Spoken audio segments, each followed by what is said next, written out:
My name is John Rudolph. I'm the executive producer of Feet in Two Worlds. And we are one of the sponsoring organizations for this event tonight. Just by a quick show of hands, how many people watched the debate the other night? Almost everyone. Great. So you know that finally they talked about immigration. And of course they also focused on the economy. And I think that that debate the other night really very nicely frames what we're going to be talking about this evening. We're here at the New School because Feet in Two Worlds is a project of the Center for New York City Affairs at the New School, which is an institute that focuses on a number of issue areas, children and families, education, and immigration. And Feet in Two Worlds was started about 8 years ago as an attempt to find new and better ways to tell stories from immigrant communities. And over the last 8 years, we have worked with a wide variety of immigrant and ethnic media journalists from New York and around the country.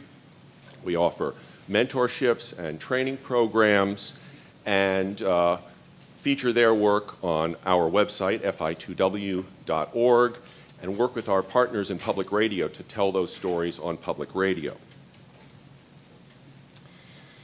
And we also sponsor live events like this one, and I was just thinking about it the other day. This is the 16th event of this kind, town hall, that we've had, and if the previous events are any indication, and I know that past performance is no guarantee of future success, as they say in the commercials, this is going to be a very interesting evening. I want to thank all of the partners that made this possible. Latino USA, Futuro Media Group, María Hinojosa's operation, the Global Studies program here at the New School, and the Americas Society Council of the Americas. Thank you all. And I also want to just make note of the folks who are helping make this possible, our funders, the New York Community Trust, the John S. and James L. Knight Foundation, the Ralph E. Ogden Foundation, and the Milano Foundation. I want to thank all of you for coming, and I know that it's going to be a great conversation, and you're going to be participating in this because we are going to have questions from the audience. We're also live streaming this and inviting questions through Twitter at #LatinoVote. And finally, I want to thank Maria and all of the panelists for coming, some from great distances, to be here for this conversation. Now, in the spirit of partnership, our newest partner in this is ASCOA, Americas Society, Council of the Americas, and I'd like to introduce to you Jason Marzak, who's going to say a few words before we turn it over to Maria. Thank you all.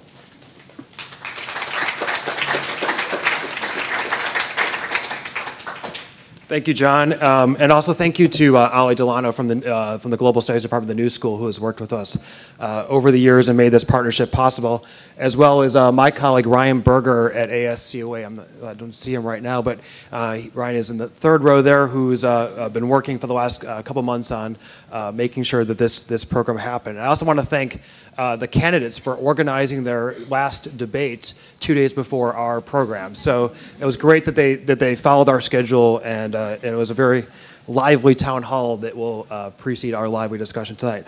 I also want to thank Rockefeller Brothers Fund. They've been supporting our work on Hispanic integration and immigration.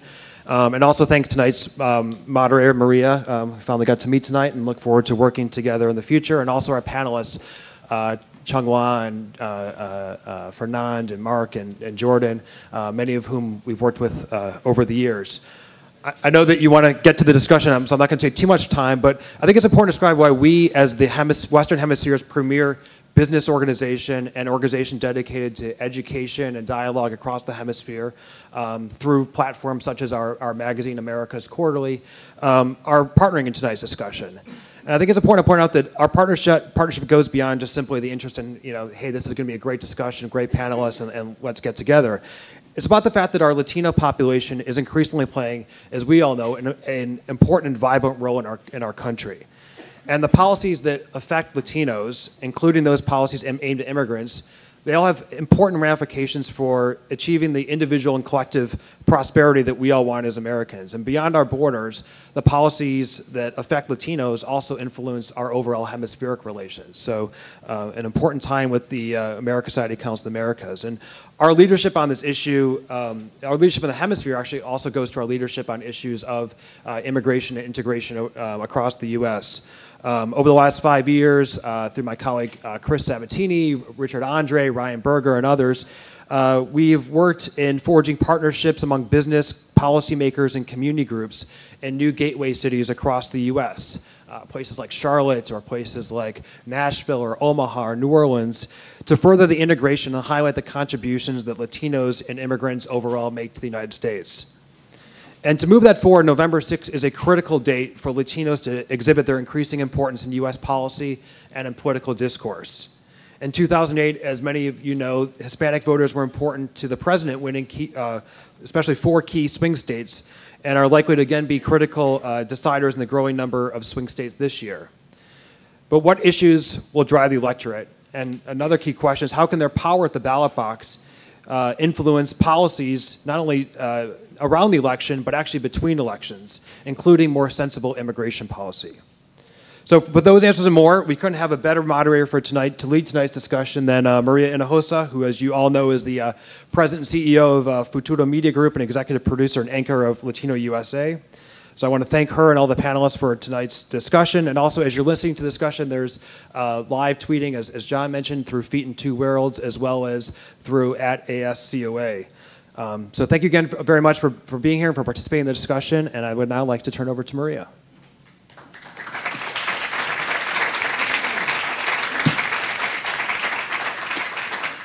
Okay, can you see me? That's the question, because I'm really a chaparra. Everybody always, they meet me and they're like, oh, it's so nice to meet you. Oh, you're so short. It's the true story.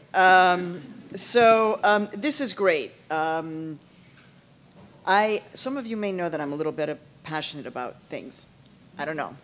Some of you may have picked up on that. And so right now, my passion is actually democracy. And I'm really profoundly hopeful that what's going to happen over the next couple of weeks or in a couple of weeks is transformative, and that in fact the new America steps up to the plate and votes. So it's all about owning our voice in a democracy, and what I believe that Latino voters symbolize is in essence a huge part of the new American mainstream. For me, when I think about what's happened just in the last several years around democracy and our society, I think you can look at the DREAM activists as the face of the new civil rights movement. Without them literally putting themselves on the line, their lives on the line, we probably would not have gotten the decision for deferred action from the president. And we'll talk about what that decision really means and how it's going to, could or could not change things. I believe that we can, in fact, have a new generation of inspired young Democrats or Republicans. Doesn't matter to me, but they are young and inspired and inspire the rest of us. And having just returned from being on the ground in Florida, in the central part of Florida, which, as you know, is the swing sector of a swing state, and that the predominant swing sector within that are Latino voters. Who would have thought? Many of them Puerto Ricans who used to be your neighbors, who have now relocated to Central Florida, and other Puerto Ricans who are coming from the island, as well as from all over Latin America. And here's my takeaway, because I've been saying the same thing for 25 years. Latino USA has always just basically touched just the beginnings of the complexity of the Latino reality in this country, get ready. Because in terms of voters, woo, gets even more interesting. So I'm going to invite the panelists up, and I'll move up and we'll have a conversation. So first of all is Fernand Amandi. He's a partner in Ben Dixon and Amandi International. Fernand, come on up. You probably know him because you've heard of Ben Dixon and Amandi International. They are a premier research and polling firm based in Miami that really is a pioneer in polling on Latinos.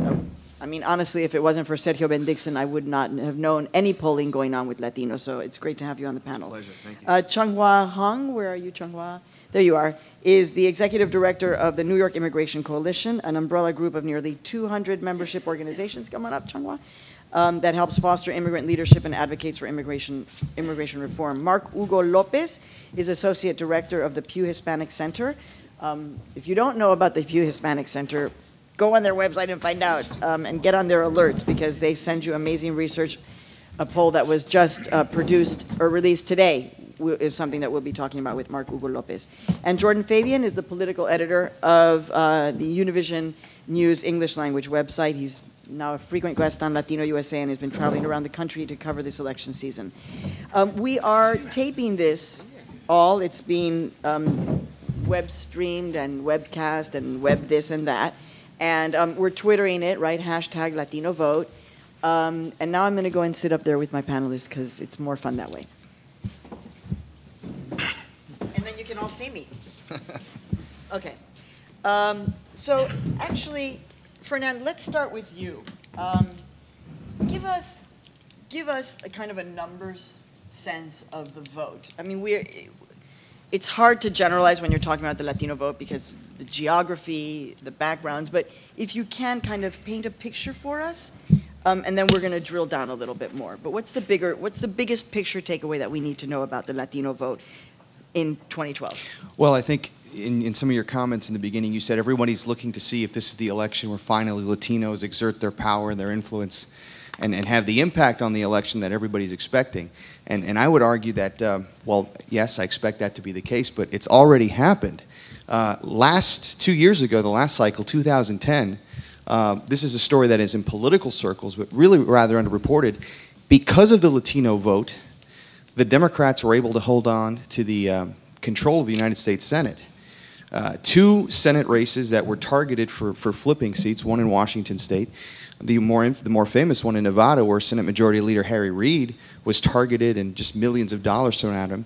A lot of people thought it was because he was running up against a Tea Party candidate that she had some difficulty. It was actually a tremendous surge and an overrepresentation of Latino votes in that state that provided the margin of victory. The same dynamic happened directly in Washington State. So you see all of the strategists on both sides saying, oh my God, the sleeping giant woke up, and they determined control of the Senate. Well, that's big business because obviously for the Republican Party, the idea of having control of the Senate 2 years leading up to the presidential election would have represented a different landscape. So I would argue, Maria, you've already seen that direct impact, and in this election it's going to be even more pronounced, particularly when you look at the dynamic of what states the Hispanic vote could very well prove decisive. Of course, there's Florida, the state that I hail from, the state that is the ultimate swing state, you might say. Well, and what part of Florida do you hail from? I'm from South Florida. Our firm is headquartered in South Florida. So Miami. In the Miami area, that's correct. So the reporting and what we're seeing, just so that everybody kind of gets it, because I think it's a huge Florida story, and I think more and more Latino voters, who want to think about it in terms of a national context, we're understanding what's going on there. But South Florida, Central Florida, very different story. Is it a wash now between the Puerto Rican Latino voter in Central Florida washing out the Cuban conservative vote in South Florida? Elections matter, and that's what's so intriguing for all of us watchers of the Latino vote, particularly in Florida. We're going to see in this election if not only it's not a question of washing, but has the Cuban vote begun to change and offset not only what used to be a monolithically Republican vote, but also kind of move a little bit more into the mainstream in terms of voting with other Hispanics across the country. You're seeing now strong majority Puerto Rican support for the Democratic candidate. It looks to be as if the Cuban electorate, as it's moving, as it's shifting, as the dynamic is changing because of a series of factors, both the historic exiles, those who came in the immediate post-Castro era, they're beginning to leave the electorate through the process that we all know that happens, and they're being replaced by younger Cubans and recent Cuban arrivals who don't necessarily tend to be as orthodoxly Republican. That's one dynamic. The other factor is the explosion of the Puerto Rican vote in Central Florida. There were no Puerto Ricans in Central Florida 20 years ago. It just didn't happen. And then we had a little incident in 2000 where there was a state in the United States that was decided by 537 votes. Everybody said, what the hell happened? Well, it was a surge of Puerto Rican votes in the last 6 weeks that got Al Gore within striking distance, I would argue, that got him over the top in Florida, and made a race that didn't look as competitive, very much so. So that dynamic has continued to happen. All right, so just give us the battleground states where the Latino vote could in fact be decisive. So we have them, everybody's on the same page. Right now, without question, we're looking at Florida, we're looking at Colorado, we are looking at Virginia, and we're looking at Nevada. Now, the other dynamic, Maria, and forgive me if I'm going a little long, which is such a fascinating topic, the Latino vote used to be a regional vote, used to be concentrated in a handful of states.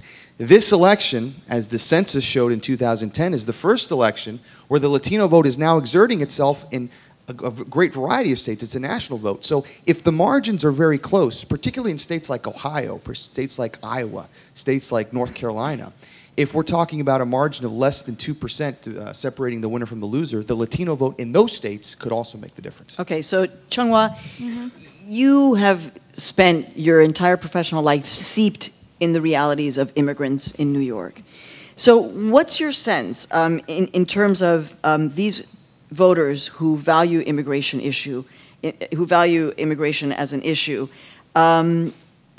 What's your sense of how they're perceiving it by the candidates? In fact, was what happened during the last debate, did everybody that you know kind of go like, oh my God, they finally talked about it? And my other moment was when the president actually tied, if I'm not mistaken, tied his own personal experience, his daughter's, vis-a-vis the experience of Arizona, and the whole issue of immigrants and Latinos being targeted. But what's your sense of how these voters, who are thinking as immigrant voters, are taking in the presidential campaign?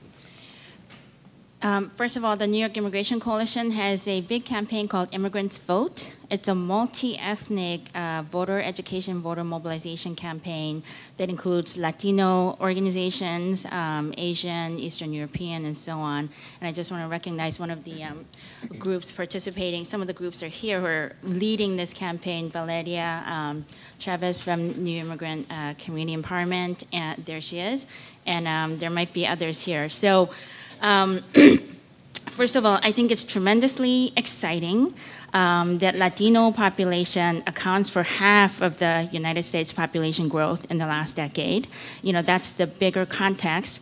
And then kind of the speed with which they're affecting the electorate, entering the electorate.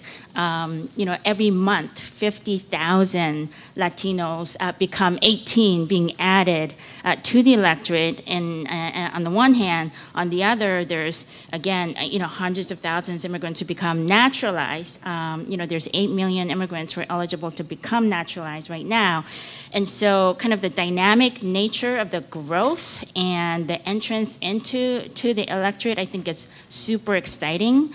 And it's happening at a time when immigration reform has become just so intense in terms of the human impact of what's happening in immigrant communities, as you know. And it's become so intense in terms of the polarization, and it's become so intense in terms of the length with which we've had to hold up hope that it will be resolved. And so President Obama was hammered by the fact, if we look at it, it's not a pretty picture on either side.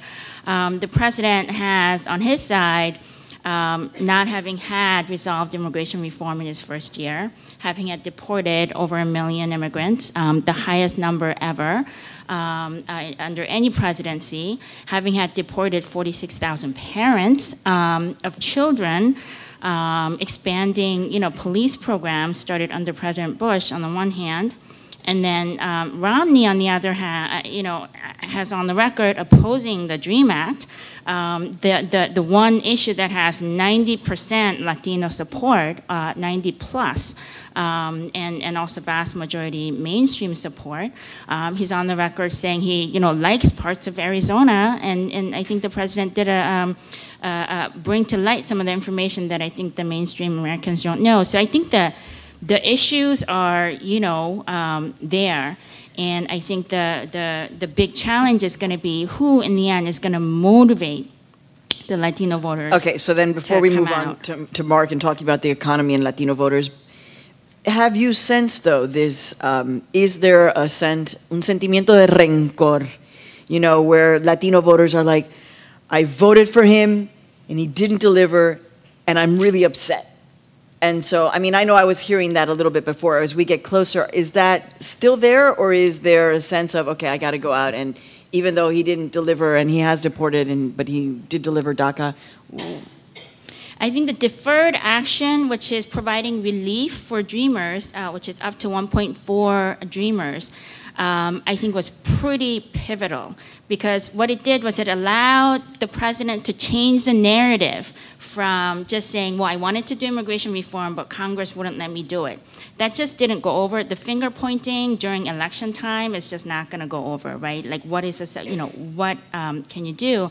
And what deferred action did was allow him to say, and here's what I did on my own. And already we have over 100,000 kids, young people who applied for this benefit, and 5,000, people got the benefit. So we're starting to feel the positive effect of it, but people know that this is just step one, and immigrants have not forgotten the deportation reality. Just last week, one of our board members, family member got deported, picked up, and we're it's just very seeing, real. yeah, It's very, every day. very real. 1 in 4 Latinos knows someone who has been detained or deported. That's such an important statistic. Okay, Hugo. So I'm sorry, Mark. It's just that I have a primo called Hugo, so te confundí. Okay, so the American dream, as I say to every Latino cab driver that I encounter, has become the American nightmare, and they're all like, "Pero claro que sí, mija." O sea, it's like, of course. Is there a division between Latinos talking about the economy, how difficult life has become in this country, separate from the question of immigration? Is there that schism between the Latino voter or not? That's a very interesting question, and I think a couple of things to note about the last few years. The recession hit Hispanics very, very hard. They lost more wealth. More Latino children live in poverty than any other group. And when you take a look at home ownership rates reached a peak right before the recession, and Latinos took a big hit right after. But the ones who took the biggest hit overall were the foreign-born. And so immigrant Hispanics, particularly when it comes to their unemployment rates, when it comes to their loss of income, some of the biggest losses and some of the biggest the biggest losses in unemployment were among immigrant Latinos. So I think that while we talk about economy versus immigration, I think the two are somewhat tied, but I also think that for many Latinos, it's not just about one issue or the other, it's about a combination of these issues or both issues at the same time. But certainly, when it comes to the economy, when it comes to how things have happened in the last few years, Latinos themselves say that they've been hit harder than other groups. But does it follow that they're saying, and so therefore I'm looking at the Republican Party because they have a better model in terms of the economy, or not? That's not what's happening. What we're seeing is that when it comes to the Republican Party, Latinos just don't see that party as the best party for Latinos. Well, what happened? What happened? We know that Matthew Dowd, some of you may know who Matthew Dowd is. Famously, he worked for the Bush administration, and I interviewed him, I can't remember what year, but before 2000, and he said, there is not 1 minute of 1 hour that goes by every single day where I am not figuring out how to get the Latino vote. Then he left the Bushes and became independent. So What happened? Well, certainly in the middle of this decade, there were gains made by Republicans when it comes to winning the Latino vote. George Bush won anywhere between 40 and 44% of the Latino vote in 2004. But when you take a look at a couple of other measures, like, for example, asking Hispanics which party has more concern for the Hispanic community. And when you take a look at that measure, our most recent survey that we just published last week found that among registered voters, 61% say it's the Democrats, and just 10% say it's the Republicans. Now, that 61% is interesting because that's actually the highest we've ever seen in any Pew Hispanic survey over 10 years. And it spiked from about 45% in 2011. So we've seen some changes, at least in terms of the views of the political parties, on the part of Latinos. All right, Jordan, so you've been traveling around the country. Welcome, you're one of my tribe members. All right. What's your sense? What are you hearing across the country from Latino voters? Are they engaged? Are they tending to follow into these numbers that Mark has put out for us? Or are you saying, hey, sometimes what I'm hearing on the street is something different? Well, I think they're starting to get engaged, just like the rest of the population, as the election comes closer. I think some of the most interesting stories, though, that I've heard are from Hispanic Republicans around the country. I actually was at a Romney rally in Colorado right before the debate a couple of weeks ago, and I was talking to a gentleman who's a very committed conservative, and you know, I was asking him just about how the race was going, and I asked him, you know, how do you think that you know, Governor Romney is doing with Hispanic outreach? And on every other point that I asked him about, he was very pro-Romney, thought he was doing a great job. He's just terrible. And you know, pardon my use of the I word, because he goes, he's got to do something for the illegals. Just do it. And I was very taken aback by that. I really was. So I think there's a lot of frustration among a lot of people. So in he the was a Republican Latino Party. voter. Yes. Very engaged Republican. Very engaged. But he was like, do something about those illegals. Yeah, this guy told me he had voted for every single Republican president since Ronald Reagan. To do something about the illegals, was that deport them all, or was No. that... He's like give them... Fix it. Yeah, he's like give them comprehensive immigration reform. So I think, you know, what I've been sensing in talking to Republicans is that there's this kind of like Jekyll and Hyde personality. I think there's a lot of people in the Republican Party who are smart and realize that I think the party needs to change its tone and sort of adjust how it views immigrants and minorities in this country. But there's another sect, you know, the Jan Brewers, who are on the other side of the issue. And I think that Republicans are going to continue to struggle to bring in non-white voters until they resolve that conflict. I mean, there's none of us here who are in the inside of the Republican Party, but do you guys really feel like there is a sense of the internal debate within the Republican Party about understanding what they could potentially lose because of what's happening? There is. I mean, you know, talk to somebody like Jeb Bush, for example. Someone I know, Fernand probably knows very well, being from Florida. You know, you talk to him, and you talk to other people in the party, operatives, pollsters, and what they say is, you know, if we don't fix this problem within 10 years, Texas becomes a purple state. I mean, Texas. Right. I mean, just think about that. Fernand, Well- go ahead, just... Demography is destiny. There was a famous comment that was made about 3 weeks ago. They said the Republican Party can never run the type of campaign that they're running in this election ever again. This is it. This is the playbook gets thrown out. But you would have thought they had permanently learned that lesson a little bit. No sé, I don't know. ¿No crees? Well, the problem is that this is the tension that I think you see in the Republican Party today. What kind of a party are we when we have pressures on both extremes, both the moderate side and, of course, the extreme right side? And I think you're seeing that process kind of bear itself out. But I think Jordan is right on the money. The census laid it bare for all to see. You cannot hope to be a majority party alienating the fastest growing segment of the American electorate and the fastest growing segment of the American population. All right, And I let's think- hold on, Chung Wha. Let me just, because we're going to keep on talking about this, but I want to actually show some media, since we want to talk about media. Let's look at some of the efforts to reach Latino voters. Right now, we're going to take a look at a video from Obama. The Democratic and Republican parties and their supporters have spent an estimated $666 million on ads. Oh boy, what we couldn't do with 606 million, 60, oh my God, 666. All right, this is not obviously an Obama ad. This is a Romney ad. Let's take a look. más perderían acceso al programa de estudio y trabajo. Y con su plan, habría menos recursos para colegios comunitarios. Regístrate hoy para que Romney no nos cierre esas puertas. Soy Barack Obama y apruebo este mensaje. All right, sorry about that. That was Obama saying Romney's a big bad man. Maria. Let's look at now at a Romney ad. Maria? Yes. I think. Yes. ¡Sí se puede! Hace 4 años voté por Obama. Hi, my name's Jack Tomas. I'm a writer with Feet in Two Worlds, and one of the things that I've been covering a lot during this election are these ads. And again, there's a record number, both parties investing in advertising, both in Spanish and in English, which is a crucial thing that a lot of people thought, I think previously, that if you wanted to engage with the Latino audience, you had to do it in Spanish. And of course, lots of Latinos don't speak Spanish. So the two ads that I picked are from the campaigns. There are definitely super PAC ads on both sides that, again, are in English and Spanish. But I kept seeing certain recurring themes.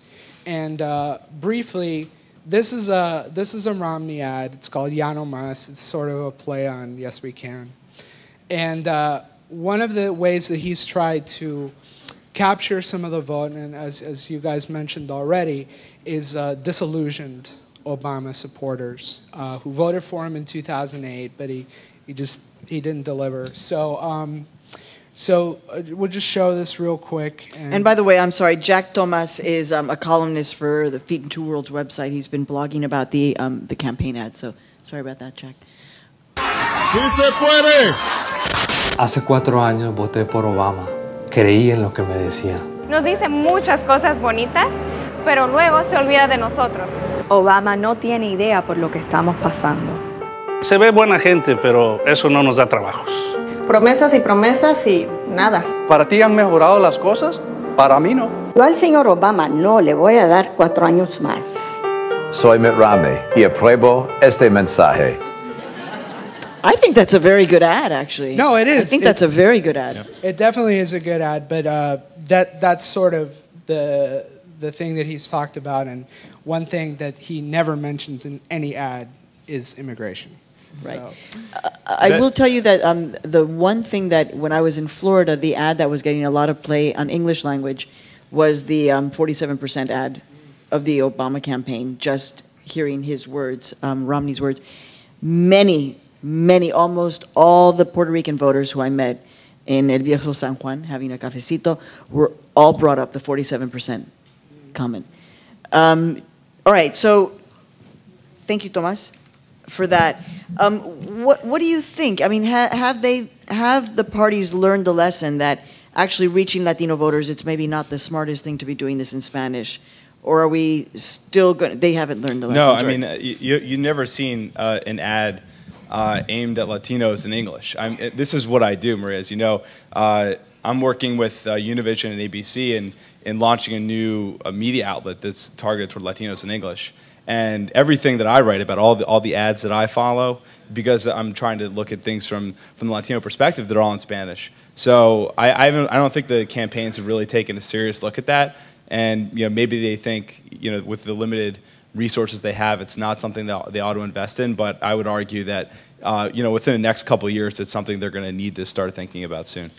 Can we point to any numbers? Have any of these ads moved anything, Mark or Fernand? Well, considering I work for the Obama campaign, I can't really reveal. But the short answer is yes, they've moved numbers. I would say something. Let me throw something out there. This is not necessarily related to the presidential campaign, but it gets to this notion of where people are getting their messages from. In 2010, there was a lot of effort to reach Latinos to participate in the census. The Census Bureau ran a lot of Spanish language ads encouraging people to get involved because they're Latino and because it's good for the Latino community. The same thing didn't happen to English speakers. So we did a survey at Pew Hispanic, and we found the following results. English-speaking Latinos were less optimistic about the census, were less likely to participate, and actually had a lot of facts wrong about the census. Spanish speakers, on the other hand, were much more likely, particularly the unauthorized, were more likely to say they were going to participate, they knew a lot about how the census was being used, et cetera. So clearly, some of these can work, but it's also interesting to note that the Latino community is diverse along a number of dimensions, one of which is language. Not everybody speaks Spanish, not everybody speaks English. And so doing one side versus the other, you may miss some folks. Can I just add a point to that, because I think Jordan and Mark's point is right on money. Markets abhor a vacuum, and the $64,000 challenge in campaigns past have been, how do you target those English-dominant Hispanics with a general market ad? You know, and there's been talk of doing what they call dog whistle ads, where you kind of sneak in cultural messages that hopefully Hispanics understand. But the truth of the matter is, what Jordan is doing, which is the enterprise of creating an English language network targeting Hispanics, you also see his competitors. Fox News has just launched this. This is how you see this changing dynamic. These markets that are emerging, that are creating a need for this, and in the future, you won't have this problem, because just like there's specialized media, you'll be able to have specialized media in this case going forward. Okay, I just want to say Latino USA has been doing it for 20 years. Hello? So we were ahead of the game. You beat us. You beat us. We were totally pioneers. Chung Wha, you wanted to get in on the conversation. So is it seeping in? I mean, New York, of course, is not a battleground state. We're not being bombarded with the ads. But from what you're seeing, is it working, this outreach? Well, I don't know Spanish, exactly as it was shown in the advertisement. But what I can glean from their broader approach is that I think the Republican strategy of trying to lay out the economic plan and trying to convince voters based on that is not that effective. The Latino decisions polling showed that if somebody has an economic plan, even though Latinos feel like economy and the jobs is a top priority issue, if you have a candidate who's good, whose economic plan you like, but talks tough on immigration or is anti-immigrant, only 14% of Latinos are likely to vote for that person. And so I think just depending too much on kind of general economic plan and not addressing immigration in a positive way is a mistake for any candidate. And I actually think both candidates missed a huge opportunity during the debate, because immigration, this forum is looking at, is it immigration or economy? I think they're so intertwined, right? If you look at 40% of Fortune 500 companies are founded by immigrants and their children, and they employ 10 million people. And small businesses, immigrant small businesses, 28% of the small businesses that were started in the U.S. were by immigrants, which shows, again, this rate of growth. Immigrant businesses grew at a rate of 50%. When native-born businesses declined by 10%. Well, nobody is using those statistics. Nobody is actually putting that out there. I mean, in terms of a pro-immigrant, I am a leader on the issue, and look at it. Well, the partnership, our mayor, Bloomberg, has done a really great job. The Partnership for New American Economy. But he's not running for president, right? I think he should give $10, $50 million to pro-immigrant candidates like he has done with gun control. And which would be the pro-immigrant candidate? I mean, anyway, so what I'm trying to say is that there was an important opportunity missed by both campaigns by not linking the economic benefits of immigration. And, I'm going to be the one making our immigration policies work to promote prosperity for all. Well, frankly, but Chung Wha, they should have hired you. I mean, this is, do you know what I'm saying? Like, what I don't understand is why is it, you get it, everybody on the panel gets it, we understand, we see the voters and the numbers. I don't understand why they've never made that connection in terms of their media outreach and in terms of their kind of strategic and leadership points. But job creation. All right, it's true. It is job creation. I'll just get you one more statistic, because I'm just like, we have to make this connection. Businesses under 5 years old are responsible for all the net job creation during the past 3 decades. And the rate at which immigrants started businesses during the 5 years is just multiple times. And so we got to educate the public, and candidates still have time to do that. A lot of people are, waiting to hear that positive message. All right, well, yeah, let's see. We've got a couple of days. Still to go. All right, we're going to turn to the topic of voter registration and turnout. We're going to start with another guest from the audience. Lucia Gomez Jimenez is the executive director of La Fuente, a nonprofit doing grassroots organizing, leadership development, and civic engagement. Lucia, where are you? I'm here. There you are, Lucia. And part of our Immigrants Vote campaign, And one of our leaders. Yes, all right. So, Lucia, what have you noticed in terms of the populations that you're seeing on the ground? How likely will it be that they will, in fact, go to the polls?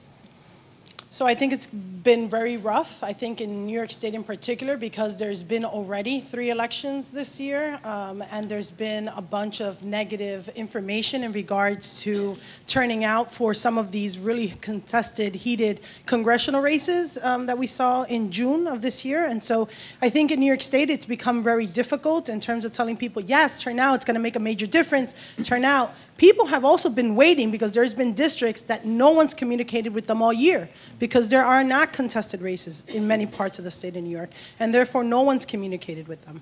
So we've registered over about 6,000 brand new citizen voters alone in terms of our organization, as well as many organizations as part of the Immigrant Vote campaign throughout the state of New York right now. And the reality is that these individuals, they're motivated. I mean, the majority of them are registering as non-affiliated. They don't want to affiliate with any particular party.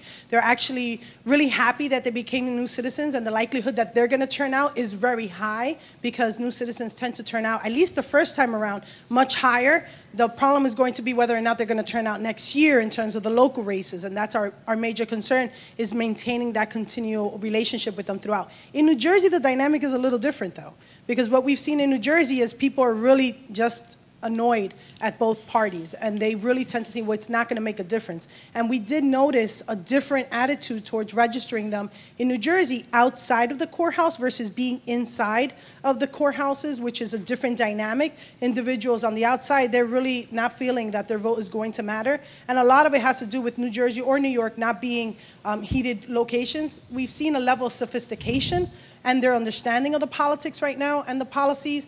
Talking to this one woman who said, you know, my mother, she's about 65, and she's saying, my mother, I'm not going to allow someone to give her a voucher. It's bad enough we go through problems with her medication and with Medicare. We're not going to vote for Romney. And so people are really becoming sophisticated on the issues and really pinpointing directly to the way that impacts them. We have noticed that level of detail in terms of conversation versus just turn out to vote. They're like, why? What does it matter? You know, does it really matter? Does my vote really going to count? And a lot of discussions around the Electoral College. That's what I just wrote down, Electoral College, because I think that when you talk with new citizens and there's just like, well, actually your vote kind of, yeah, it does matter. You know, it is a bit confusing. And I think that the Electoral College, well, actually, thank you so much, Lucia. Does that impact the Latino vote, this kind of, you know, in a place like New York where we're not a battleground state, does it make it, well, you know, maybe it doesn't matter? Are we seeing that happening with Latino voters at all? I don't know. I wouldn't say that there's apathy. I mean, normally you tend to see greater interest in presidential election years. That's probably more true in the year of off-year elections. But I think, to back to the point that Jason alluded to earlier in his introductory remarks, it's critical if Latinos are going to be reckoned, or seen as a political force to be reckoned with, that their participation levels increase. We're seeing that in successive cycles, and I think the greater attention that's being paid to the vote. This is the most comprehensive campaign cycle ever that's gone after the Latino vote. You know, I saw that you said that, and I was like, but people, aren't we just going to keep hearing that every 4 years? Because 4 years ago, it was the same thing. This is the first time that the candidates are really going after the Latino vote. Well, I've been doing this for 15 years. Sergio, you see for 30. something very different? They started advertising in this campaign a year and a half out. I mean, you just don't see that. I mean, we were lucky before to get 2 months out, and then the voter registration efforts. You remember these, obviously, in the weeks before. Now they're starting campaigns years and months out, and I think it shows to the increased importance and influence that the vote has. Jordan? Yeah. Yeah, I mean, I think it depends on where you are. I think a state like Florida is very unique. I know Mark can attest to this probably with more accurate numbers than I can, but there are tremendous registration gaps in various states. And I'll point to 2 examples, Texas and Arizona, where there are a tremendous amount of eligible Latino voters. I mean, there's a lot of people, in Texas and Arizona, a lot of families, Latino families who've been there for 5, 6, 7 generations, but just aren't politically active for one reason or another. But if they did decide to register and vote, the state would look a lot different politically. And I, in my interview, I did an interview with Julian Castro right before the convention, and this is something that he pointed to me and said, because I said, how are you going to, become the president? Because that's what everyone says you're going to be. And you got to win statewide in Texas. And he's like, well, that's, it's really, really tough, and it's because of that reason. Yeah, but he's going for it. I mean, he's already fundraising, just FYI. Yeah, I just wanted to ahead, point out, in New York, a lot of people dismiss New York, but we do have toss-up races. And if you look at areas like Congressional District 1, Tim Bishop won that race by fewer than 600 votes. And the Hispanic population in that district is 13%. So there are key areas where immigrants and Latinos are going to make a huge difference, especially after redistricting. Some of the districts became, a lot more heavily Latino. So I think there are several places where people do see that the population far exceeds the margin of victory. All right, we're going to shift the focus to the critical issue of voter turnout. Next week on Latino USA, we're featuring a story about a young political activist in Detroit who was a big Obama supporter in 2008. This year is working instead on Latino voter registration and turnout. He's disappointed in the president, but still motivated by local issues that affect immigrants. This story was a joint production of Latino USA and Feet in Two Worlds, and the reporter is Martina Guzman. Let's take a listen. Last election, my driving force was absolutely to elect Barack Obama. That was, to me, the way that I could make change. I realized that that was naive. 4 years later, Moreno's disappointed, particularly with what he sees as Obama's failure to deliver on his promise to reform the nation's immigration system. So he's turned away from backing a single candidate. He's still registering people to vote, though, in the hopes that a broader Latino base will spur both parties to make policy changes on issues important to Latinos. What we've learned is that immigration as a movement, immigration as a struggle, and the people that are affected by it are not married to either political party. Last election. Okay. Mark, what do your poll numbers now say about Latino voter turnout? Should we be excited and happy? Or An interesting question. He always says that. An interesting question. And I'm like, yeah, but. We found in our survey recently that among Latino registered voters, 77% said that they're absolutely certain they're going to 77%. 77%. Now that's about in the ballpark of what we've seen historically among Hispanic registered voters. Census data indicates that about 80% typically have turned out to vote among Hispanic registered voters. But that also lags what we see for the general public. About 89% of all registered voters nationwide say they're absolutely certain they're going to vote. So we still continue to see a gap. But what I think it's interesting about voter turnout of Latinos is I think that we're going to see something like this. We've seen record turnout of Hispanics every election cycle since the early 80s. And that's partly because of demographic growth. There are 24 million Latinos today who could vote if they wanted to, who could participate if they want to. But two trends have been happening. We've been seeing a record number of voters, but we've also been seeing a record number of non-voters. So that the potential of the Latino vote is really, there's a lot of potential. Many folks who just, for some reason or another, don't register or don't even turn out to vote, even if they are registered. I'm actually interested in that. Yep. Why? What is that about? Because again, given that the Latino demographic growth is happening like this, if we have Latino voters who are just not interested, who are not registering, who feel outside of the process, why is that happening? And can that be changed? Is there an interest? Is there the political will to change that? Or is it just fine that Latinos don't register? Well, I think there's a number of reasons for this. And one reason is, of course, young Latinos are a larger part of the electorate for Hispanics than you have young people generally in the U.S. population. So, for example, among all Latino eligible voters, 1/3 are 18 to 29-year-olds. And in 2008, half of 18 to 29-year-olds who voted were first-time voters. So just showing somebody how to get involved, how to register, how to vote is an important part of the story. It's something that all young people face. It's also a challenge for young Latinos. In addition, as we've been talking about, the geography of the Latino vote matters as well. California, Texas, New Jersey, New York, Illinois have 2/3 of all Latino eligible voters, but they're not battleground states. And they aren't quite getting the same amount of attention from the candidates like they did in 2008. In 2008, California and Texas were very important because of the Democratic primary process. So in order to get people interested in an election, it's not just a matter of saying, hey, you should vote, that's important, but there also has to be something that they want to vote for. And as some folks here have mentioned, then in New York, there aren't contested elections everywhere, and candidates haven't even reached out to folks. That matters, not only for Latinos, but for everybody. So those are two potential reasons why we see this lower participation rate. All right, so Fernand, we know the demographics exploding. So do more Latinos, does that equal more Latino votes?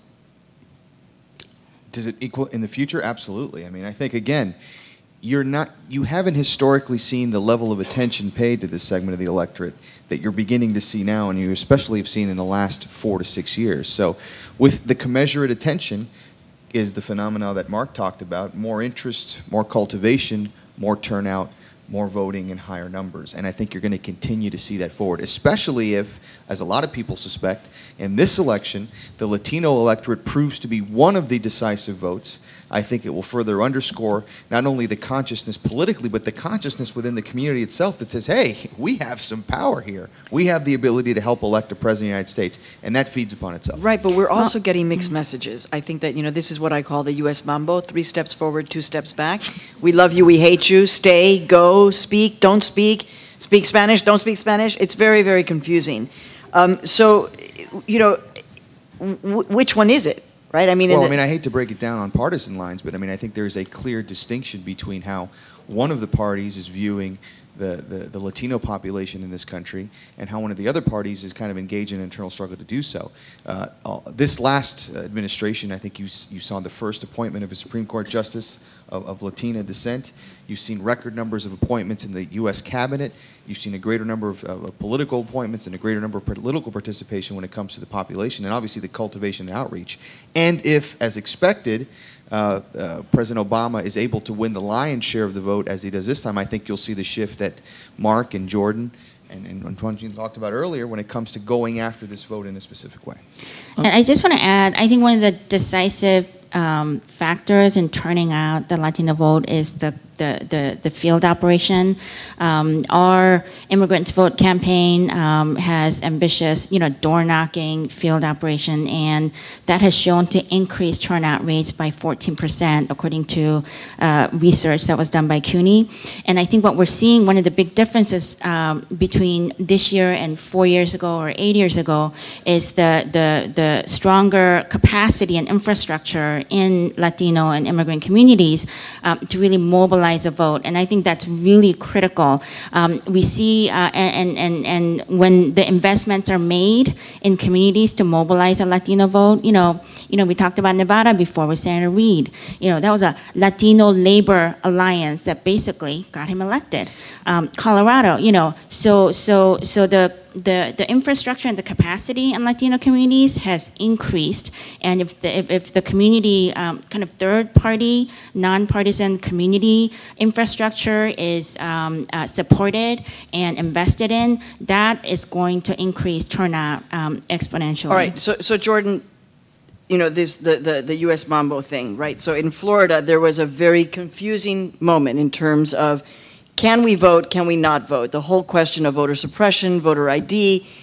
What happens? Does that, can you tell us any stories of what that looks like on a granular level? Is it like, oh, I guess I shouldn't vote, or I guess I'm confused, or it's a hassle? My friend told me that, she's Puerto Rican, they asked for the birth certificate, it got confused.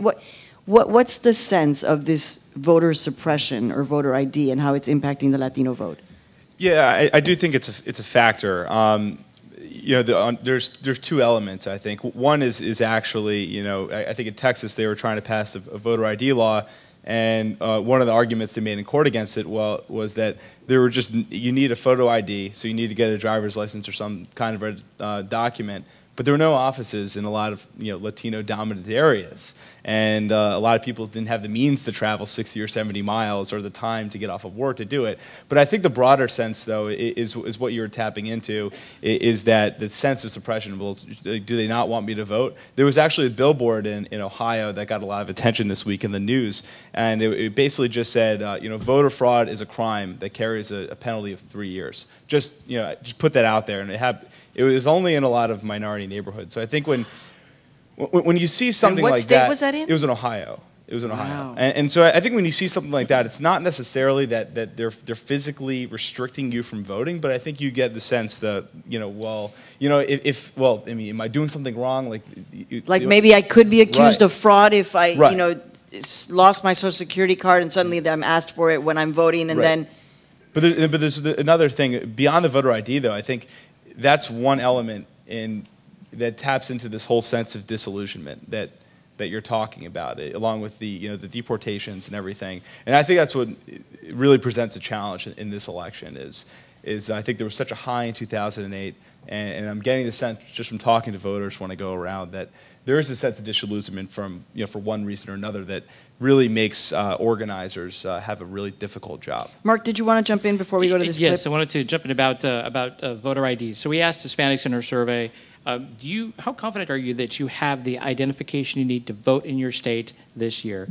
Nearly all Latino registered voters, same thing with the general public, say they're confident that they have what they needed to be able to vote. And when you ask them, do you think that you should have an ID in order to vote on Election Day? More than 70% of Latinos and about 77% of the general public say, yes, you should have an ID. So for those Latinos who are registered to vote, they're confident they have the ID they need, and according to our survey, they support the idea of an ID. Also, it's interesting that foreign-born Latinos are more likely to support this than the native-born.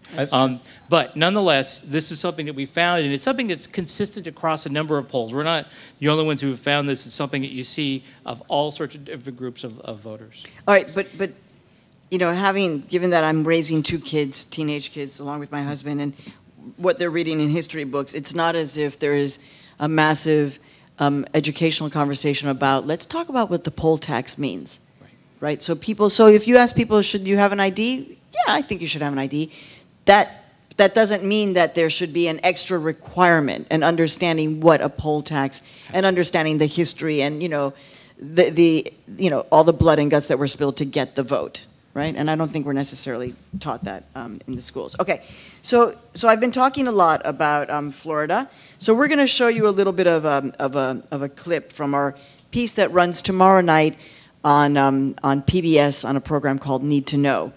And we spent about a week in Central Florida researching this. So the issue, conventional wisdom says that Latinos are more socially conservative, like abortion and same-sex marriage, although today, Pew released a study.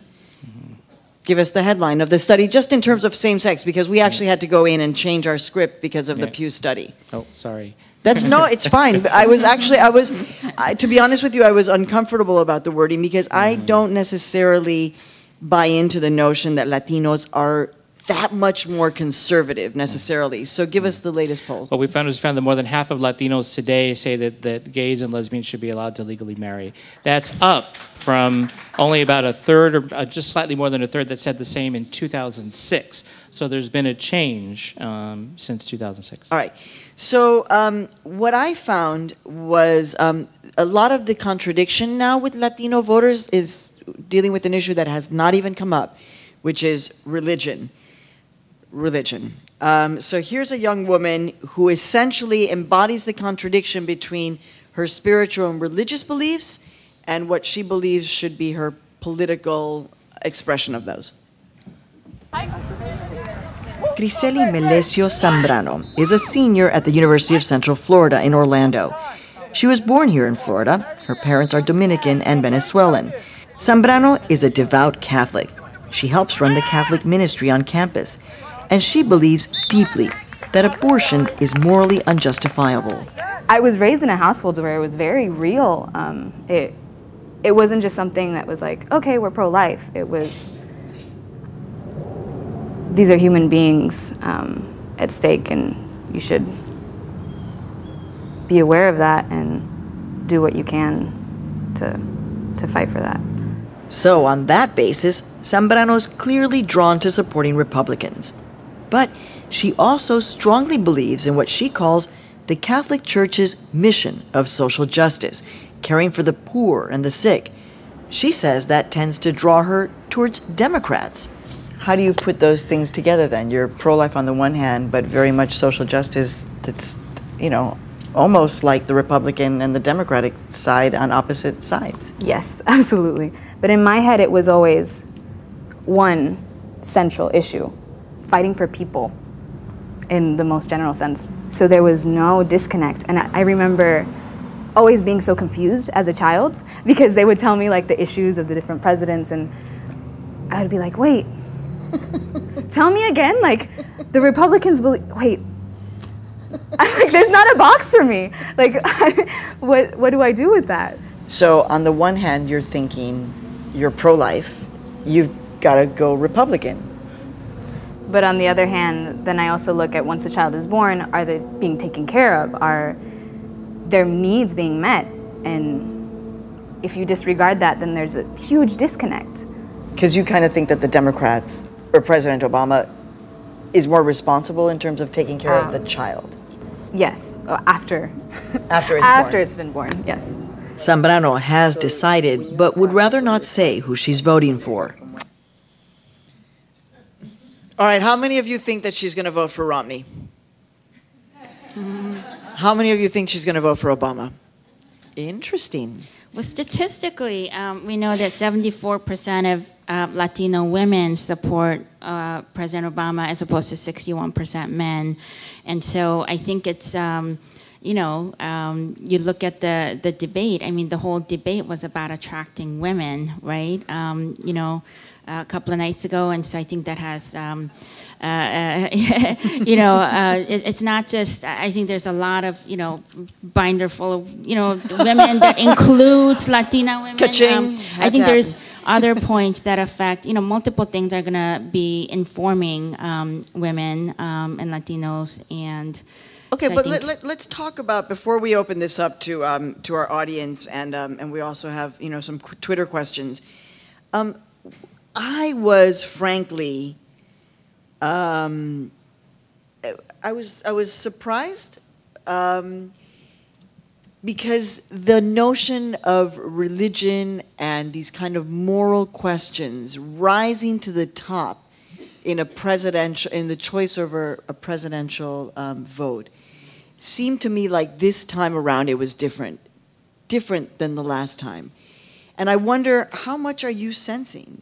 Is this the next big thing in terms of Latino voters that we haven't really begun to understand yet?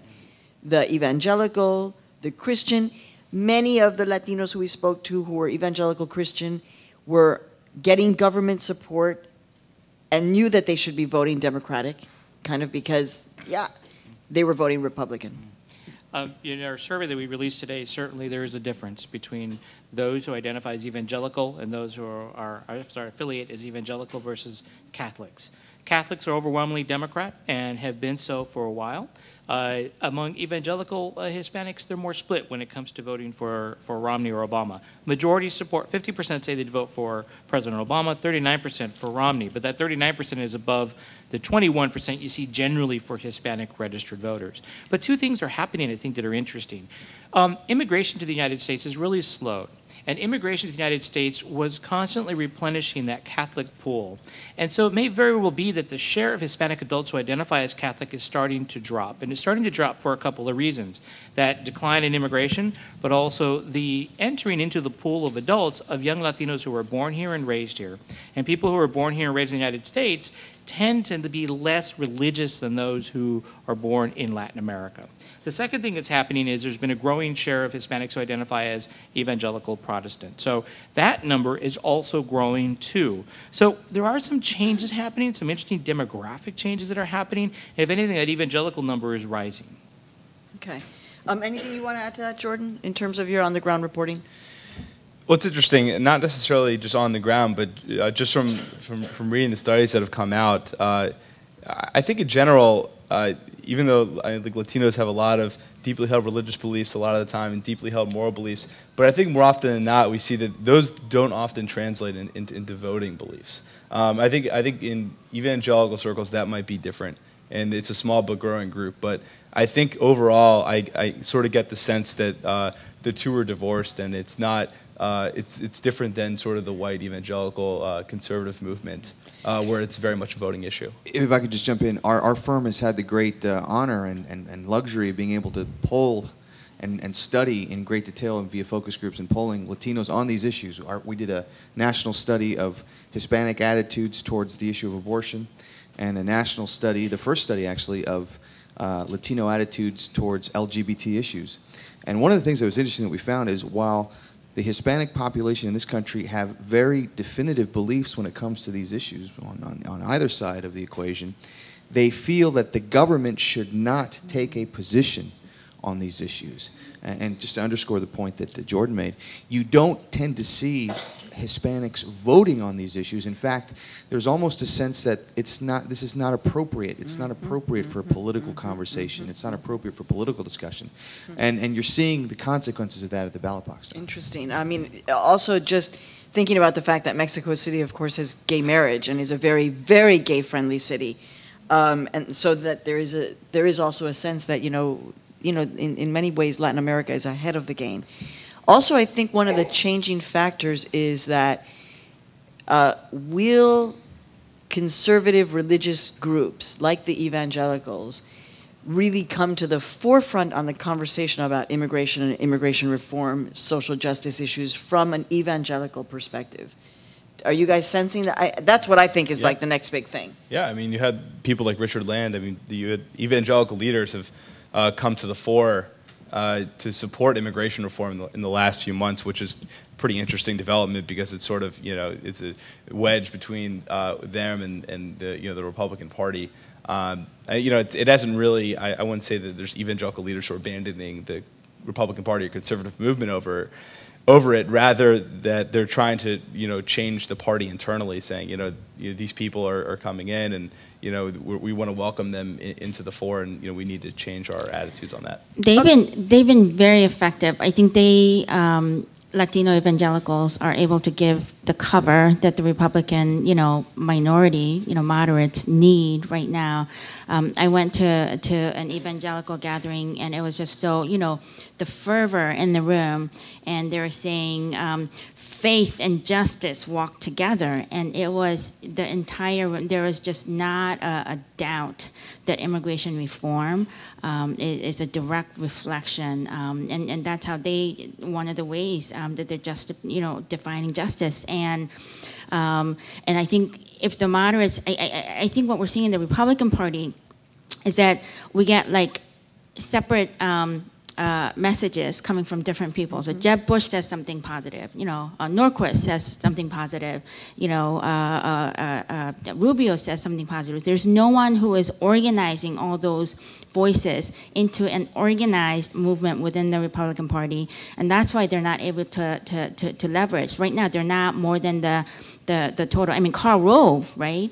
They're just little parts and not adding to the sum total. And I think the Latino evangelical forces are just going to continue to grow in their advocacy for immigration reform. That's a positive thing. And I can tell you, and actually when you watch that piece tomorrow on PBS, you're going to see something amazing. Mark my words, because you will see this. The Republicans will soon be putting up George P. Bush. Remember him? The one who speaks Spanish, the El Hijo de Jeb Bush. And Romney's son, I don't know if he's the youngest, I think he's the youngest, who is fluent in Spanish. And you'll see him in our piece on PBS. So I'm kind of wondering, well, I guess Julian Castro, who's like a generation ahead of them, but there's going to be some interesting political battles coming up in terms of presidential elections. All right, so let's open this up. We have microphones. Yes, we have microphones. We have microphones and people with microphones. So raise your hand. Thank you.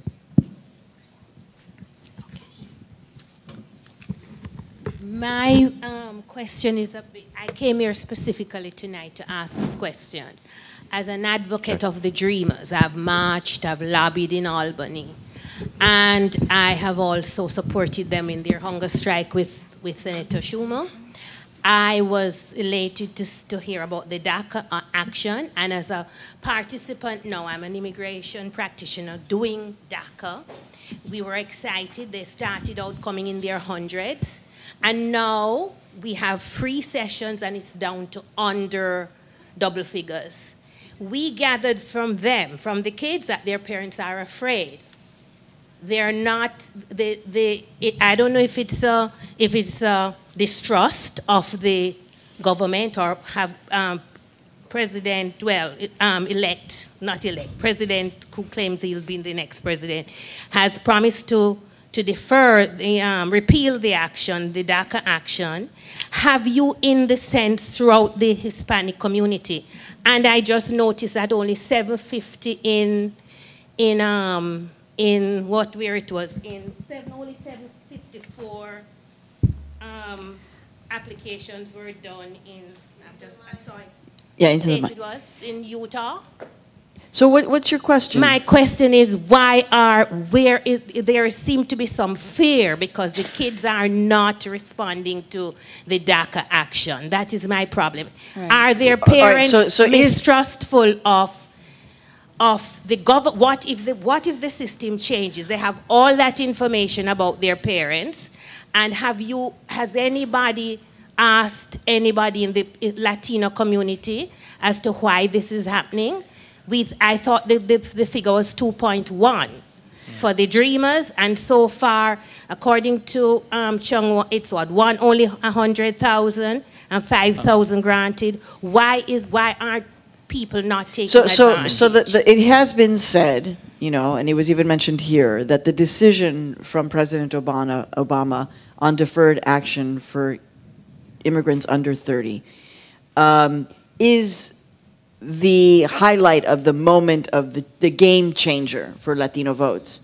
But on the ground, it looks like something else is happening. So is it in fact a game changer, or this many weeks down are people saying, I don't know about this, and if Romney gets elected and he says he's not going to honor, why am I going to go forward? Who wants to take it? Well, we estimate there's about 1.7 million who could potentially benefit, but a lot of things could get in the way as to why somebody may not apply. Anecdotally, I've heard what you just described from parents of young people who might potentially apply for the program, but are actually a little bit worried about it because they don't know if they want to share all the information that is required.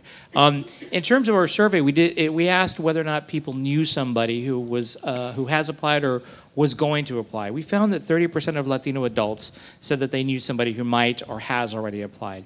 But I think USCIS, the federal government, Department of Homeland Security, reports something like 70,000. It's 180,000 applicants, and 4,600 have so far been accepted. So that's where the numbers currently stand. But people have to get a lot of paperwork together, I think. But there's also potentially some concern. And I think it's gonna slow down now as we get closer to the elections, because they're gonna just, you know, if Governor Romney wins, he did say he's not going to continue the program, and there's no knowing what he's gonna do with the people who applied, although he said, you know, he will honor those who purchased the visa, which I thought was an interesting way of talking about it. If you bought, you know, if you purchased it, it's okay. You know, I'll stand by that. So and then he'll fire you. No, I didn't say that. So I think there's a real danger, and depending on who wins the election, if President Obama wins again, I think there'll be a huge upsurge in the applications, because then you know, because he started the program, and at the same time, I think you'll see a huge push for the DREAM Act, because that is the, you know, DREAM Act and immigration reform, because this is such a temporary status. So the question is, does the deferred action give the entire Congress the chance to defer action? That's the argument that Republicans have made, certainly, is that this sort of poisoned the well. I mean, the well has already been poisoned, as we've seen over the last 5 years, but by doing this, it sort of poisoned the well for further action. You know, we'll see what happens, because, you know, Romney is promising some kind of permanent solution on this issue, but I think just judging from, you know, covering Congress and seeing how slow things have moved, it's going to be a challenge to get legislation done in the next 4 years. But don't forget, I mean, elections have consequences is the famous phrase. I mean, I think, again, the premise of this conversation tonight is if the Hispanic vote is able to play a role that is undeniably critical to the outcome, do Republicans want to continue to take a posture that suggests they are hostile to the interests of the community, they are hostile to the interests of the issue? And I think that has a way of kind of unclogging the dam of legislation in Congress. That's the question I think everybody's looking forward to seeing. Yeah. If Romney does win, do you believe that then there will be some movement? I mean, on this issue, I don't know. Well, politically, it'd be smart. I mean, Nixon went to China, didn't he? I mean, he opened up China in a way that I think the Republicans were able to do. It'd be an interesting political move to see, particularly since he's going to be immediately in re-election mode, Governor Romney, that is. But I think everyone is waiting to look at what happens with this political football on November 8th. I think the question is more that, well, what does he mean by comprehensive immigration reform? And it's one of those things where details are important. It's kind of like taxes, or are you including legalization, or are you talking about something else without any path to citizenship? So we have to, when we talk about immigration reform, we have to talk about what that's made up of, such as path to citizenship, family immigration, preserving family immigration, and due process civil rights. Because you can have an immigration reform that's 90% enforcement and 10% reform. Kind of feels like that's what we've been living with for the past several years. Yes. Question here. Hi there. My name is Julie Behrens, and I'm actually an adjunct professor here at New School, and I teach a class in the urban policy program about migration in cities. So Chung Wha, I really appreciate your comments tonight, which we talk about this in our class among our 14 students about the connections between economy and immigration, and lots of themes, right? So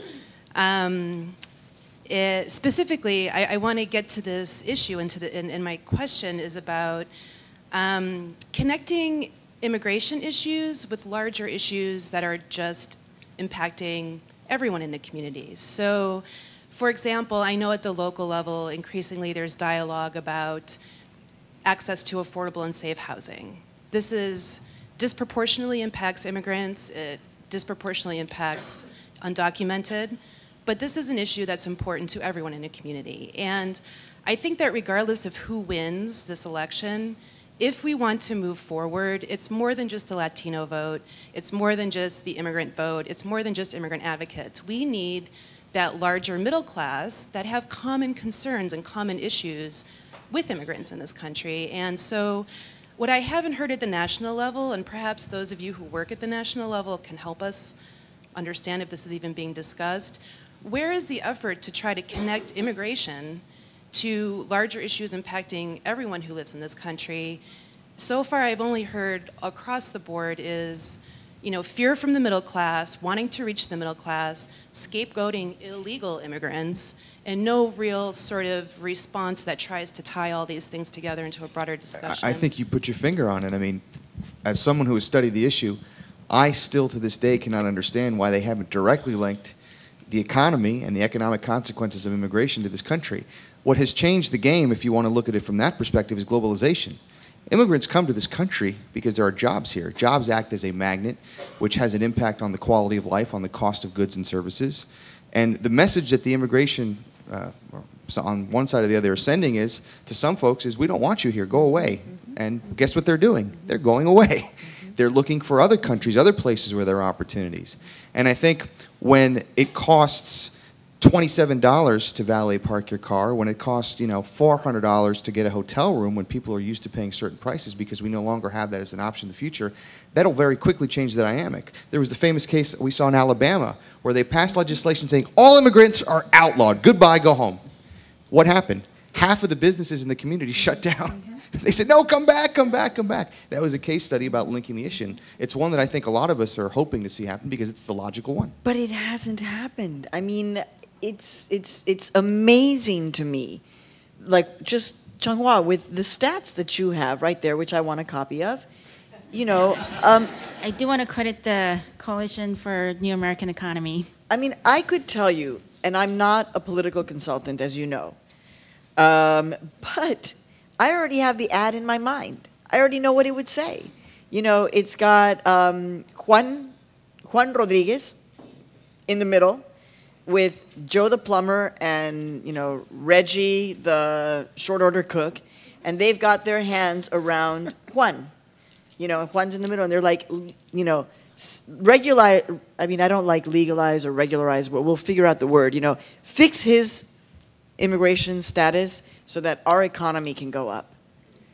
I don't understand why, if we know the numbers, why it hasn't been used politically. Or I guess I do understand there's a lack of leadership. And I think, you know, a lot of people here, you know, sort of understand the sort of like social justice argument for immigration reform, but I think to a broader audience that doesn't really necessarily think about this issue all the time, like politically, I think this is sort of the gateway. This is how you connect it to the, you know, average Joe from, you know, wherever, I mean, Ohio, Virginia, and convince him that this is a real issue. I mean, you can tell him that, you know, the restaurant you go to every Sunday night is going to shut down if we don't get this problem fixed. And also offer one shameless plug. I know Jason has his study out there in the front, if you haven't picked it up, has a lot of great details on the economic impact of the immigration laws in states and localities. Thank you. And All I right. think we also have to do a better job as immigrant communities, just projecting more of our work. Like our day-to-day work on the ground includes a lot of work on education reform, healthcare, housing, but nobody asks for our opinions on that. And instead, and actually, instead, given on today, given that you know, I've been to Bangladesh and I have a sense of the Bangladeshi people, post the news today about a possible attempt by a Bangladeshi immigrant who came with a legal visa as a student, it's just kind of frightening, because that's what sets everybody back, and we don't get the other part to set it forward. All right. Whoever's got a question, please raise your hand so we can get microphones to you. Keep your hands up for a minute. Xiomara, vengo a ti. I'm going to ask you your question in 1 second, Xiomara. But we do have a Twitter. ¿Qué pasó, Dios mío? Twitter question. Outside of the presidential election, what is the potential effect of Latinos on congressional and senatorial elections if we continue our underrepresentation? So let's consider that question. And Xiomara, what's your question? Okay, a couple of comments. The lady who talked about DACA, we also have the same concern in the Latino community, where we have attended several seminars and clinics to help them fill out the application. Same thing. We expected 301, only 90 showed up. We went to Sunset Park, which is a Central American Mexican community, only about 30, 40 showed up.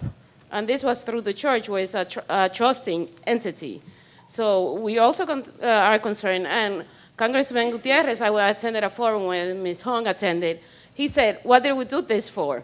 1%, because if it's only 1% that has filed, and it's horrible. But I want to tie that up to something that was said in a conference that we attended in August with the Dreamers, where one of the national leaders said that, fine, we have the population, but we don't have the power to vote.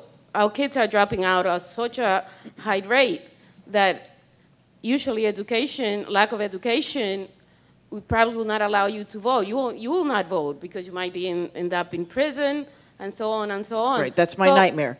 Yeah, so what can we do to, you know, help the kids not drop out? Because that's also impacts the economic. Huge issue. I mean, you know, when you ask the question, well, you know, that apparently the Obama administration is asking, which is, well, what did we do this for?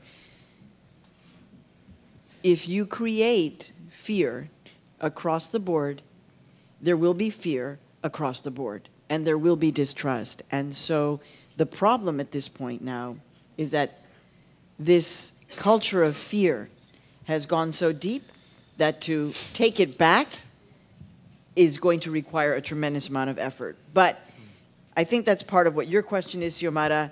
Let me throw it back to the panelists. And so we have the question about, you know, the fear aspect, whether or not the Latino vote will have an impact beyond the presidential election.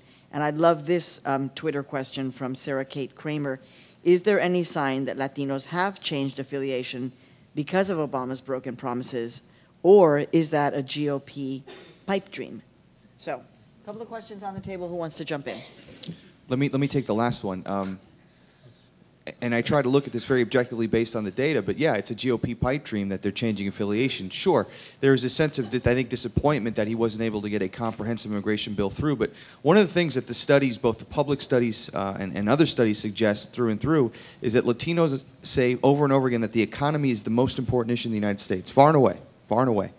And the situation that the president inherited was one that required immediate economic attention. And then obviously the intransigence of the Republican Party and being unwilling to partner in any way, shape, or form on helping to pass a comprehensive bill, I think contributes to this. Not to mention the goodwill that the president was able to win as a result of the DREAM Act legislation that he signed into law through executive order, I think has taken that off the table. It may have had a damper on the margins in terms of enthusiasm, but I think that that's all gone away as of right now. I think that I just can't overemphasize the importance of deferred action and what that signifies. I mean, first of all, you know, I mentioned before that over 90% of Latinos support the DREAM Act, and 87% support deferred action. Because before he did that, you know, that was a positive action that he took. I actually don't think having over 100,000 applications is a small number, but we are going to see a drop right before the elections because the election, you know, Governor Romney did say that he's not going to support it, so it raises further questions. But it's become such a symbolic issue, the DREAM Act and Dreamers, and it's become kind of the poster child of our movement in so many ways that I think it really it continues to be serve as a contrast point between the two candidates. And the question is, you know, how is this, you know, there's always going to be fear in our communities because people have been so vulnerable for so long.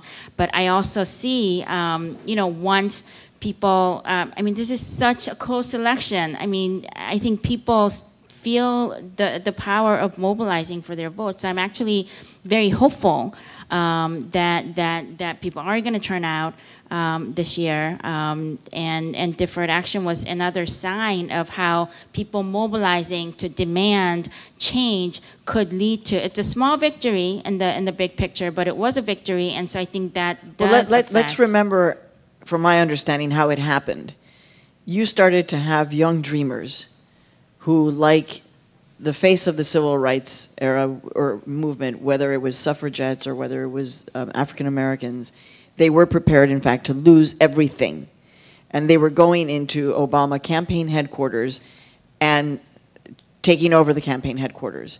We didn't hear many of those stories because very soon after that started, I mean, I think yeah, there was a reaction. That story could not get out. That was not going to be a good story for the Obama administration. Some people was getting ready to start a campaign to withhold votes. You know, it's called a lockbox. You know, put your ballot, put your vote into this lockbox and say we're not going to unlock this box unless we get some sort of a positive change. So there was reaction from the ground. All right, you have a question here? Go ahead. Yes, I have a question. Hi, my name is Kyra. I am an immigrant. I attend high school, actually. This is my first year in high school. I'm a 9th grader. Wow, yeah, and she's asking questions at the new school. Hello? Okay. All right. So we're going to have you run for something very soon. I deal with immigration because I am an immigrant. I came here when I was 2 years old with my mother. And like this woman said with the green sweater, my mom is pushing herself away from the situation because she does not want her information to be out there. So that's a challenge for me. And I feel like I'm facing it on my own. And so I'm here today trying to figure out information, trying to ask questions. And one of my question is, you know, as an immigrant, I believe in the DREAM Act, and I want to know, like, if this DREAM Act does not happen, in the back of my head, it's like, you know, I have future. I want a future for myself. I am a straight A student, and I work hard. And if all of that effort is meaningless simply because I'm an immigrant, I just want to know what's going to happen after that. Let me just tell you something. What's your name? Kyra. Kyra. Your life just changed right now. Here. And you make sure that today you get business cards from everyone here. I'm not. Thank you. I'm being very honest. You get every single person's business card from here. And you stay in touch with them. Because for everyone to see you, a 9th grader here, trying to figure this out, this is your community. And everyone here is going to work on your behalf. So I just think you're amazing. So, all right, what do we say? What do we say to Kyra? To keep the dream. Keep the dream alive. Kyra, I think this is why everybody is so engaged and concerned about this election. This election is going to determine whether or not you have the opportunity to be able to continue your studies and work as hard as you're working and have it pay off with the promise of the American dream. So I think, you know, the best thing you can do is stuff what you're doing here. What I think everyone here is an advocate of this issue is make sure people understand the stakes, the consequences, and what will happen or not happen if this election doesn't go one way or the other. And it's a long-term struggle. I know young people who have worked on the DREAM Act for 10 years. Our organization started the DREAM Act Task Force 10 years ago. And over all those years, we've built up enough power and we've taken enough actions and enough young people came out. And that's the other part about why it's so hard to apply, because this is not just a decision to apply. It's a decision to come out and let everybody know that you had been undocumented. And that takes a lot of courage for you to ask this question and articulate. That's exactly the point of contradiction. We're telling our kids, study hard, get good grades, and then you can go to college. All of a sudden, if you're an immigrant, when you're graduating, oops, that's not true for you. You can't get scholarships, you can't get loans, you can't get in-state tuition. So we're going to have to also link not only immigration with economy, but link it to education. Because unless our education, immigrants hold the key. Immigration reform, immigrants can really, we have to fix the education system, the immigration system, and the workforce development systems. Because none of those systems are working for immigrants or anybody else, like Julie said. Because all of these systems should be helping young people grow and learn and enter the workforce as productive members. Right, but in fact, Kyra really is the embodiment of tying the immigration issue with the economic issue. Look at her, okay? No, I don't mean that in a bad way. I mean, what I'm saying is, is that Kyra, her productivity, right, is going to enable all of us here. Es verdad, estamos creciendo, we're getting older. We're going to be depending on her, okay? That's where the embodiment of immigration and the economy comes together in her, a 9th grader, who is saying, and so what is my future? And it's not enough for a dreamer to say, you want to learn for learning's sake, which is beautiful. We want to be able to say, we want to learn for learning's sake, but we want to make sure that you have a productive future for all of us. Thank you, Kyra. Thank you. You're welcome. Everybody's going to give her your... Everybody is giving you a business card. Everybody. All right, thank you, Kyra. Thank you for being here. We have a question back here, I think. We have some microphones. Who's got a mic? If you have a mic, then stand up so we can, okay. Oh, no? There. Thank you. My name's Brandon Muir, and I'm going to self-identify as a gringo Republican from Southern Arizona. Cool. So Can you hold the mic up closer to your mouth? Sure. Gringo Republican from Southern California? Yes. And I point that out for two reasons. Because one, I think, obviously, Arizona's been very talked about, Southern Arizona. I do want to say Arizona. We're not all the same cut as Republicans, and I would cite District 7 and 8 congressional, Raul Grijalva, who's one of the more liberal members of Congress, Gabby Giffords, who was there for a while, and also Jim Colby, who was a very moderate, openly gay Republican who served for 18 years. So I throw that out there just to keep that in mind when we think about Southern Arizona. But I bring it up for a second reason because I think it's relevant to the rest of the states where you have a state that's really taken an aggressive approach to immigration reform. Good, bad, or otherwise, that's where they've gone.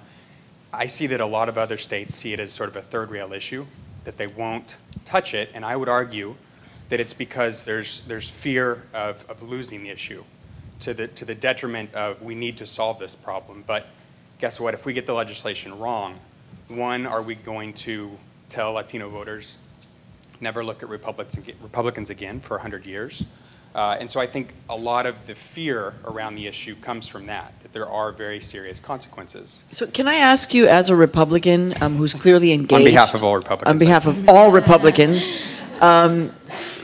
what do you do in terms of having the conversation when you hear members of your own party, wherever you gather, in social or political events? I mean, do you just say, hey, hold on a second, I have a really different view on immigration and you need to listen to me? And do they listen, or do they just say, okay, you're some other kind of Republican and I got to go? Sure. And I would push it back actually to the comment of Mr. Amandi said about the demography. And I think the reality is 4 years from now, we won't be able to have this debate. Like you said, the playbook's getting thrown out.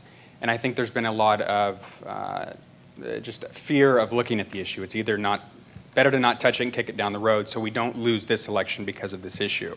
And I don't think that's going to be a reality anymore, to your point. So my answer to that is I think the people who think like myself that we need to jump in and actually dive on this issue have been largely silent. And I think you have other aspects of the party that have taken a much louder role and are maybe speaking on behalf of all of us, but not representing all of us. But my question sort of tails back to yours, is that what does the W look like in this case? What is it to win this issue when it comes to the policy? Is it that the legislation that gets passed has to take all of the undocumented aliens, illegals, immigrants, whatever we want to say, all of these people, 10 million-ish, and make them citizens or start the path to citizenship? Because I think part of the reason it is a third rail issue, in my opinion, is because we don't know what the win looks like, and because we don't know what the win looks like, we don't go there. So to the media experts on the panel, can you talk to us a little bit about what you think the polls are showing that what the legislation needs to look like for one of the parties to walk away as the victor? Yeah, no, I think, I think it's going to end up looking like something like what happened in 2007, where there's earned citizenship.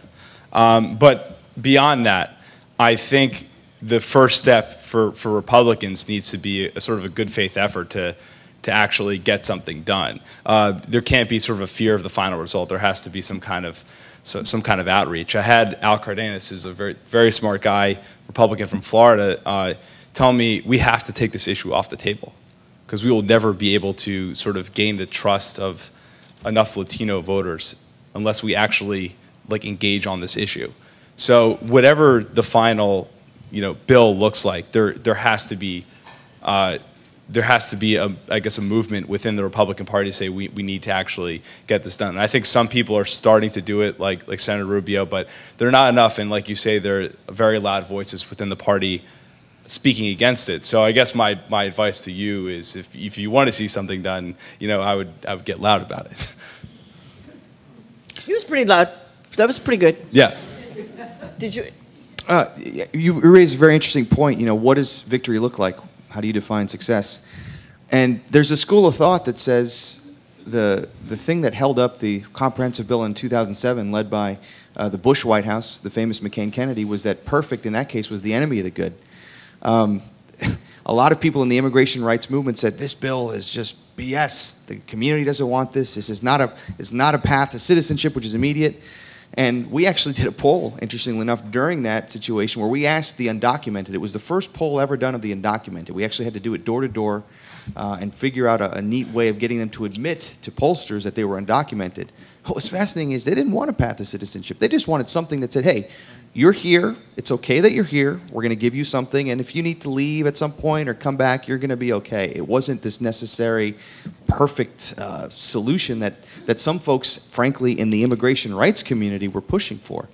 So, I think that's a lesson that we should think about going forward into the next Congress. But if you go back and you look just once, if you go back and you look at what happened post 1986 Immigration Reform and Control Act, just in terms of some of the numbers of what happened with the American economy, and what that process of legalization, regularization actually did in terms of the economy at that moment, And if you look at the young people who then benefited as a result and ended up in college, as opposed to not being able to go to college, what that did to the American economy, I think that that's partially what a win can look like as well.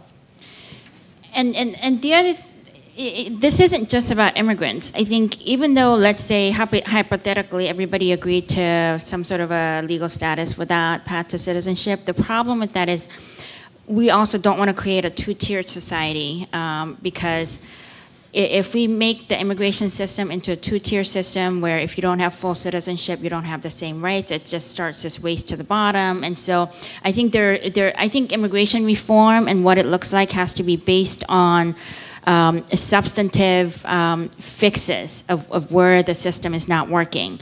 We have to address the huge family immigration backlog. We have to provide a path to citizenship for the 12 million people, who are contributing to the society. We got to look at, substantive areas. I think one of the things that went wrong in 2006 and 2007 is it was a political deal was cut. And there are certain threshold issues that it just, some of the things just don't count as reform.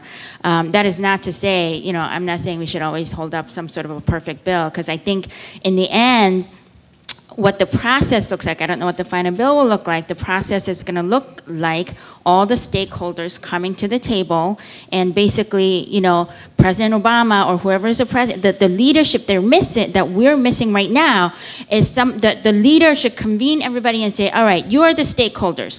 Immigrant workers, businesses, labor, religious, everyone who has a stake in this debate. Now, you're all going to get some of what you want, but nobody's getting all of what you want. And so let's just hash it out. Right, but Chung Wha, the key word that really, frankly, has been missing is leadership.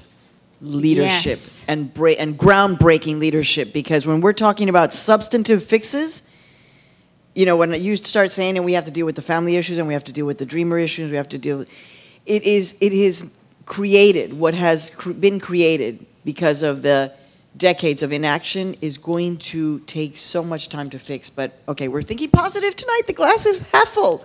And we have a question over here. That's whatever, when I get really upset, I'm like, focus on the positive. Yes. Hello, my name is Nina Datta from the American Immigration Lawyers Association. And I wanted to ask, how do you think you can go forward when, really, I think everyone's been talking about it, that we've been waiting for comprehensive immigration reform, and yet there are these local elections that are affecting much more. As the gentleman from Arizona said, there's been all these ad hoc laws that are being introduced, and if President Obama is re-elected, how is he going to be able to, if he doesn't have the right Congress, how is he going to be able to move forward? Because, it's been talked about for 4 years. It seems like you're saying that you have some real concerns as to whether or not comprehensive immigration reform can actually be achieved no matter who becomes president in the next 4 years. Exactly. Yeah. All right. And I don't know. Does anybody have an answer? I think it's going to be difficult no matter what. I mean, you're going back to the question about the Senate races. I think there are a number that are going to affect whether there is actually movement on it. I would say Colorado, Nevada and Arizona and Virginia are examples. But overall, I mean, even we saw how difficult the healthcare bill was in 2010 with a completely Democratic Congress. So, like you said, Maria, it's going to just take leadership. Someone's going to have to step forward and really spend some political capital on it. And I think it is connected to Latino vote, as Fernandez said. If there is a groundswell of support, I think one of the legacy issues that Obama's going to want to pursue in a second term might be immigration. If that's the constituency, a pro-immigrant immigration reform constituency has reelected him, second-term presidents look for legacy issues, and that might be the thing that puts it on the table. Well, quoting Congressman Luis, actually, it was not Congressman, it was Mayor Villaraigosa from Los Angeles, who has now become very progressive on the issue of immigration. Very publicly, he just said, there is no third term, Mr. President. There is no third term, and we will expect you to deliver. Guys, and I think it's we don't even have the whole second term. I think it's got to happen during the first year. Yeah. And advocates have learned we're not going to just wait around, and we're not going to let whoever's the new president wait around for a bill to get done and be served up to him. I think we expect the kind of active leadership of convening, drafting, substantive bills and just moving the process forward. And it's really the first year, because after that we get into the midterm election dynamics. After that, it's the lame duck dynamics. Oh, please don't talk to me about another election right now. I just can't. I just can't. We have to wrap up. This has been great. You all know that we could go on for a long time. I know that you have many, many other questions, but we are going to be mingling for a little bit. I guess the most important thing, today when I was riding home on the A train, and the cool dudes who do the gymnastics and the stuff in the subway, and they literally went woo right over my head, which was really a little scary there for a moment. But I just went up to them. I just said, okay, so now after every performance, you're going to talk to people about going to vote, right? And they were like, yeah, God bless you, God bless you, yeah. I was like, okay. We all have the capacity to look people in the eye and say, make sure you're voting, talk to others about voting, and to get people for whichever candidate to make sure that they go out and vote, so that we can all hold on to this idea that this can be a transformative election in terms of the Latino vote. And hopefully the economy will get better, and hopefully immigration will be resolved in the first year, because, hey, FOP, focus on the positive.